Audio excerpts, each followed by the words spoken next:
Welcome to Small Business Big Visibility. We're talking today about business fundamentals, some of the basics that you need to know to really be able to have a business that can be successful. Today, we're talking specifically about business plans. Have you ever created a business plan?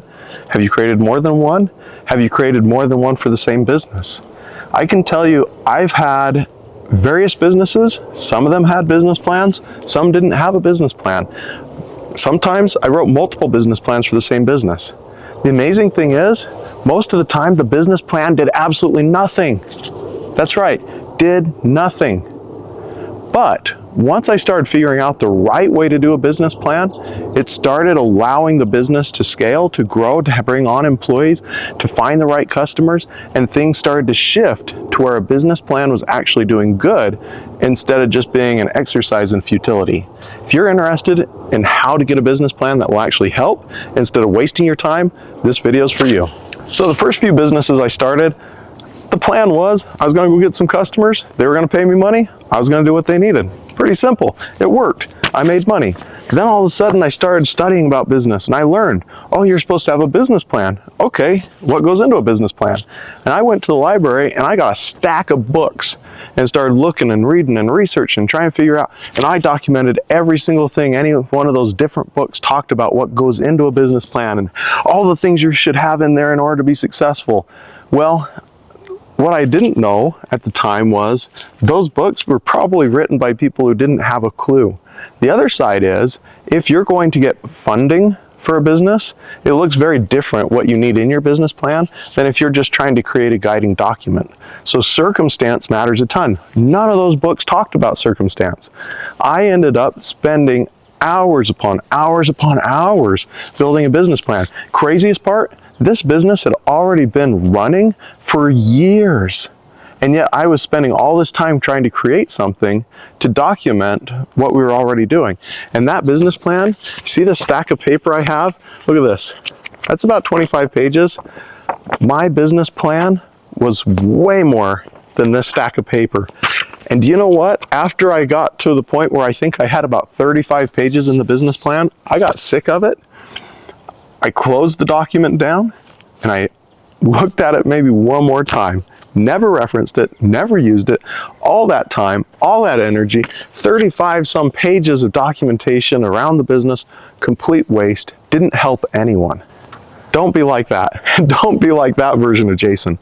Instead, if you're going to be building a business plan, which you should build a business plan, when you're first getting started, you'll never know less about your business than you do when you're getting started. So keep it super simple.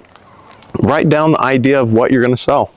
And maybe you have like 6 or 7 ideas. Don't go into a ton of detail, just document it real quick. This is the first thing I'm going to try. Here's some other ideas of what I'm going to try. These are who I'm trying to sell it to. And this is our price point. And this is where these people, I think, live. So right now, I don't know where they live, not physically, but where they reside in the world, so to speak, where they hang out, where they go for activities, where they go for leisure, where are the points where you could make that contact with them.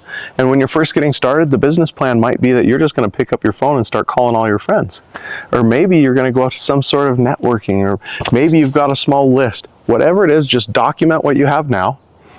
I would challenge you to try and keep your business plan to one sheet of paper. And the reason for that, if you can keep it to one sheet of paper, you've just got this nice front of paper that says, here's the name of the business, here's what we're selling, here's our customers, here's our pricing, here's what makes us different than all the competition. And you may not even know that, and that may change, but it's okay. If you can get one sheet of paper, you're going to write it down, and you're going to stick it on the wall. And then you're going to look at that every single day as you're going about your business. And if you're in the startup phase, the answers to this piece of paper may change pretty quickly. You're going to probably find out that some of the assumptions and some of the ideas you had weren't that great. And that's okay. You take that piece of paper and then you leave it alone and you just grab a new one and you create an updated business plan. But you want to keep the original one so you can reference back and be like, oh yeah, that's what I originally thought. And 2 months later, here's all the changes. And then once it changes again, you're going to grab a new sheet, fill it out again, and you're just going to do that a few times until you get something solid. Now that leads to what should you actually put on the piece of paper. And here's a few of the things I think are critical for small business owners to have on that sheet of paper for their business plan. Ready? The top one. What's your business name? What are your products or services or offers? Who are you trying to reach? How are you going to reach them? Where do they hang out? Where do they do business? Are you trying to run ads? Are you trying to use social media? Are you trying to do networking? Are you trying to do referrals? What does that look like, your outreach program, to get people to find out about your business? What is your messaging as to why they should pick you and how you fit back to that ideal client? It doesn't have to be paragraphs. Keep it super short, super simple. You just want to have a very basic idea of what that is, a few bullet points of what sets you apart, a few bullet points of why you're different than everyone else in the marketplace. And that's enough to get you started. You may find a few other critical pieces of information you want to put on that business plan. Maybe you want to put a couple of your key goals on the business plan, but I would keep it that simple because you don't want to get overwhelmed by it, and you want to be able to reference it in 10 seconds as it's hanging on the wall. You want to glance at it. Is that still accurate? Yes. Am I following that? Yes. If not, change it, get a new sheet, do it again. It shouldn't take you more than a few minutes. Some of the benefits when you do it this way are you're going to keep on track as a business as to what you're actually trying to accomplish. Another benefit is, can you imagine you've looked at this piece of paper every single day, right up on that wall for months, and you're ready to bring someone in, maybe part-time, maybe full-time. You're going to hire someone to help offload some of that load. You have a much better idea of how to articulate what your business is all about, who you help, and how you help if you've documented it in a business plan. If you haven't, it can be really tough to be able to articulate to that new employee, this is what sets us apart, this is who we help, this is how we help them, this is how we find our customers.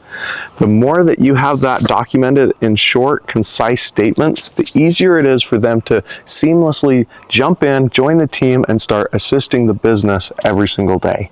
If you're looking to have a business that runs better, it's easier to hire and onboard people, and you have a better path to success, create a short and simple one-page business plan.